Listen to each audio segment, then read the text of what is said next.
Hey everybody, it's Angela and I'm back with another process video.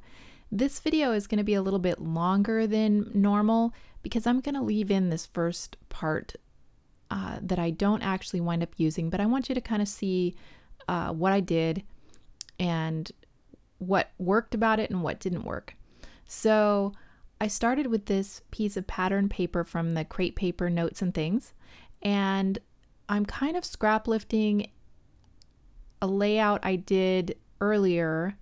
So I'm kind of scrap lifting myself, and it's one where I did a circular kind of a pattern, and I had used one of Sawcrafter's like vine wreaths as my circle element, but on this one I'm just going to use the gesso as my circular element. So I go ahead and I put some white gesso down, and I'm not too happy with the fact that my gesso isn't white. I'm going to look, I've seen other people use a clear gesso, so I'm going to look into getting some of that. So I just put the gesso down and set it aside because I figure, well, I'm going to put gelatos on it anyway, so it doesn't matter that it's not stark white. And so I set it aside to dry, and while that's drying, I'm going to paint these little MDF wood pieces that I got from Sawcrafters, and I'm going to do a little baby boy layout, so I'm going to use some little boy elements. The little robot is adorable, and then there's some little trucks and trains and other tools, and I just paint them all with gesso, so I don't bore you with just painting. So after I painted them, I put them aside to dry, and then I go back to my background page, and I'm going to use my gelatos over the gesso, and I figured I'd, cover up a lot of that gesso because it's not very white. It's kind of an off-white color, but it's not really gray, so it didn't really go with that background paper once I got it on there. I was a little disappointed in it, but I persevere. And so I'm putting a little bit of the yellow and some of this, it's a darker butterscotch, I think is what they call it, and kind of mixing the two and using some water and putting them on. And I go down this road for quite a while. Here I'm using a baby wipe to kind of move the paint around, doing some direct to paper and spritzing it on there. And then I get out my paintbrush and I try that. And although I like it, by the time I get done with this, I've got the pattern of the pattern paper, and then I've got the pattern of the gesso, the palette knife strokes of the gesso, that texture, and then I've got all the different kind of texture and pooling from the gelatos, and then I know I want to put all those little elements on there, and I thought, you know what, this is getting too busy. It's just going to be a hot mess instead of, what I wanted it to look like, a little more subtle watercolory, kind of dreamy look to it. It was just starting to get too much. So I do save this background paper to use for something else, but I don't wind up using this particular sheet for my background paper. And as you can see, the palette knife strokes from that show up more. I think the reason it didn't bother me when I did this technique on my other layout was that I just used a white paper.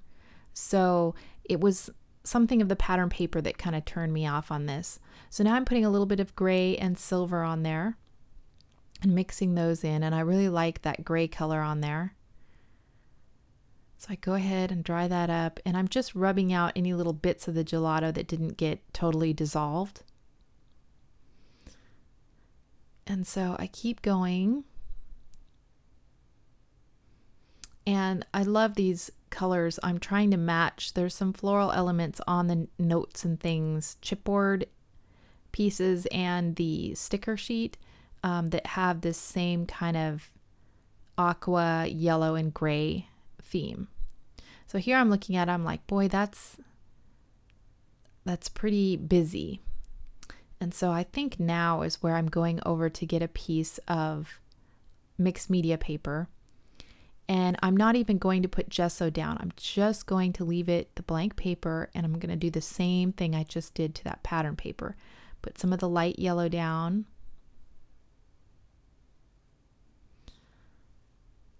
some of that teal or aqua color and some of the gray. So I'm just using the packaging to put it down. And my finger. And I'm still putting it in kind of a circular pattern. So I want to try to keep that design element, even though a lot of my other stuff is going out the window at this point. So I go ahead and get that dried up, and then I'm going to put the other two colors on there. And you can see it's pretty bright in my scrap room because I actually did this during the daylight hours. This has like been the first weekend I've been home in over a month. My husband went down to work at the farm, but I was just like, nope, can't do it. I just want to stay home. So it was awesome to be able to stay home. And I went in and I turned the space heater on in my scrap room like about a half an hour before I was to go in there. So it was nice and warm.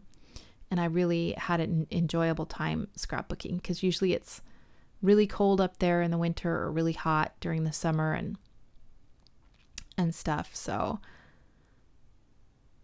there again, I'm just kind of mixing out some of the gelatos that didn't all dissolve. And the picture I'm going to use on this is a picture of the grandbaby when he was just born. It's a picture I took when I went to visit him in the hospital. And I'm going to use all those little elements I got from Saw Crafters just to kind of show some of the things he's going to see in life, the adventures he's going to have, the things he's going to get to try. And so I just wanted it to kind of be a dreamy, welcome to the world kind of a page. So I'm liking this a lot better. It looks a lot more watercolory. It's a lot less busy than the other one. And I think I kind of hold them up next to each other. And so I'm going to go with this one because I know I do want to put a bunch of stuff on there. So here are the Saw Crafter elements that I painted. I gave them a good coat of white so that I could just put touches of color on there and that they would show up true, because if I didn't paint them white, the color of the wood would have kind of changed the color of the paint. So I'm going to use these same three colors. In the end, I know I'm not going to use all of these, but I didn't know which ones I was going to want to use, and I can always repaint them if they need to be something different for a future project if I don't use them here. So I just go ahead and paint them all up. And you'll see some of my process here. I do the gray on here and I put a little bit of silver. And I like the idea of the little robot being silver, because the robot is a metal man and stuff. So you'll see. I try some different things to get him more silver, but in the end, I just leave him the gray. But I'm also making the horse kind of a gray color. And the only one I had trouble with was the aqua. I didn't really like it once I got it on there. And so you'll see I'll try all kinds of things to get the proper shade that I want or the tone or texture. I guess I didn't know what I was going for in the beginning, so it was hard to bring it out in real life. So here I get some Martha Stewart silver paint, and I'm kind of painting him, and then I dip him in there and make a big mess. And I thought, it'd be cool, like some of those new things that are coming out in the scrapbooking, those kind of partially dipped embellishments. I thought maybe I'd try it with this little robot, but it didn't quite work out. So then I figure I'll just paint the whole thing, but he was still kind of wet from the water and gelatos I'd been using, so the paint didn't really want to stick. It didn't key very well. So in the end, I wind up just rubbing these whole things off with a baby wipe and starting over. And that's the nice thing about, having them already kind of painted white. You could just keep trying stuff until, you find what you like. And sometimes that's a little bit of a process. And that's why I kind of wanted to leave this in just to show you, not everything comes out the way you visualize it at first, but you can kind of just keep pushing through it. Or you can watch videos like this and learn from someone else's mistakes, or see what processes you think, would work for you in a look that you're trying to get. You can learn, from my mistakes. So now I go with an ink pad, but the ink that I have, I kind of mixed some blue and some seafoam green, but that didn't look quite right either. I try a little gray ink on the robot and the horse and the train. And the one that I do like is the yellow. I put a little bit of yellow ink on the crown in that little dump truck, and I really like the yellow. So again, I wipe off the things because the ink just isn't laying very well on there. And so I think I take those that I'm not happy with and I dry them up really good, because the paint and ink and stuff just wasn't adhering very well, after all the water and the baby wipes and all that kind of stuff. But I do like the two yellow items. They're nice and soft. They're not a solid yellow. There's some of the white showing through. So that's what I go for on these. I do a couple in this kind of light blue, and then I go back, and the gray sticks a lot better now that I've dried everything out. So I just go and put a little bit of gray on them, not a lot. And then I'm like, okay, I'm done fussing with these. It's going to be okay. So I pull and get rid of some of the stuff off my desk, and then I pull over the stuff that I have from the notes and things and my photo. And it looks kind of dark on the screen here. It's not really that dark of a photo, but in real life. But you'll see that in the still pictures at the end. It shows up a little, the true colors show up a little better. So I'm just kind of putting on and trying to figure out which items I'm going to keep and which ones I'm going to edit, because I don't really want all of those. It's a little bit too much after I put, some of these chipboard pieces or sticker pieces. I'm not going to be able to have all of those MDF items on there. And I do want to soften things up with some florals. And that's why I did this color scheme, was to match some of the florals that were on there. So I kind of had that in mind when I went in. So I'm looking for something to mount this photo. And I find this one that has the stripes with the same teal and yellow on it. So I go ahead and I map my photo. I don't use the pink and yellow side of that card. I'll save that for a granddaughter layout. So there's going to be my mat. And this does wind up to be a pretty, I don't know if that would be considered monochromatic, but it's going to be pretty much just these three colors: the yellow, the teal, and the gray. And that will also help it from getting too busy with all these little pieces that I add, just because there's not too many different colors competing with each other. So I have these rub-ons, and I use these rub-ons on the other layout that I did, that I'm kind of scrap lifting for this layout. So I'm going to do something similar like I did for the other one, and just scatter some of these rub-ons around the page. And I like the simple hello, and then they had the word December, and that's when he was born, was last December. So I want to include that on there. And these rub on really well. I'm really pleased with these crepe paper rub-ons. So I put a simple hello, and then I put December beneath it. And then I like the little hello. And then I'm going to put the word adventure after that, hello adventure, because the things I'm going to sprinkle around here are just representative of some of the adventures he'll probably have in his lifetime. And I think I'm looking for the word adventure. There it is.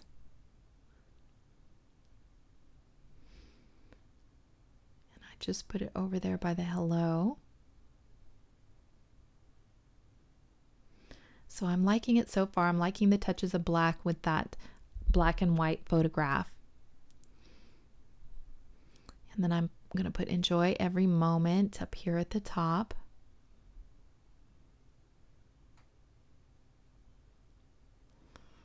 And then I overlap some of my rub-ons, like this one. I'm going to let it kind of overlap into the enjoy every moment. And that arrow will kind of help keep your eye moving down around the circle. And I don't quite use up this sheet. Between the last layout and this layout, I do use up more than half of the rub-ons in that pack, but I've still got enough to do another layout or two. And I like using them this way because it just, helps you go through the pack and really get it used up, and trying not to keep things in my stash, hoard them in my stash. I'm trying to hoard them on my layouts in my scrapbook albums. So now I'm looking through the sticker sheet and I find the other floral that kind of goes with the chipboard floral that I already put down. I'm just trying to decide where to put that. I decide to put it up kind of over on that other side to soften that up. And then I bring back in my chipboard or my MDF elements to see which ones I'm going to keep, how many of them I want to have on there. I'm kind of staggering the colors. And the blue, the teal color, I just couldn't quite get that right. So I think I take that little tractor off.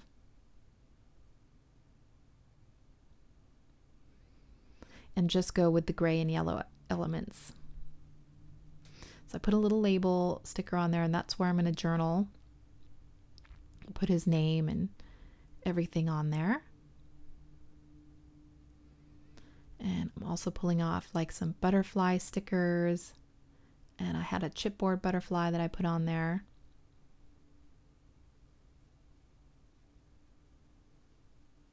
I keep wanting to put the horse down there, but I don't want the gray horse and the gray robot next to each other. So I swap, so that there's the yellow truck, the gray horse, the yellow crown, and the gray robot.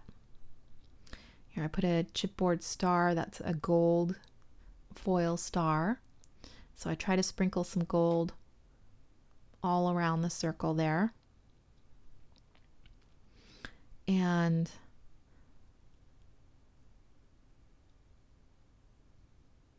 I'm going to use these little chevrons.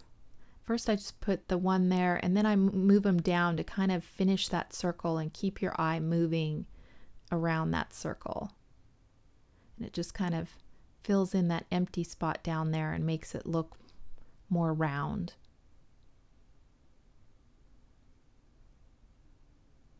So now I just use my hot glue to put down the MDF items. Let's put the little robot. There's the crown. The horse. I've used these horses a lot. I used one on my granddaughter layout, one on my husband's layout and stuff. I really love these little pieces. They really make, those special little touches. So the chipboard pieces on the notes and things aren't very sticky. So I'm having to go back and put them down with hot glue as well. So just put the chevrons down there, and you can see that butterfly didn't really stick at all.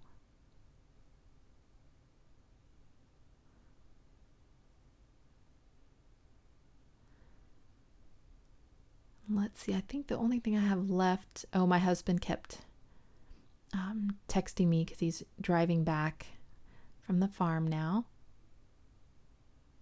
Finally, I had to, had to turn the volume off on my phone so I could do this voiceover.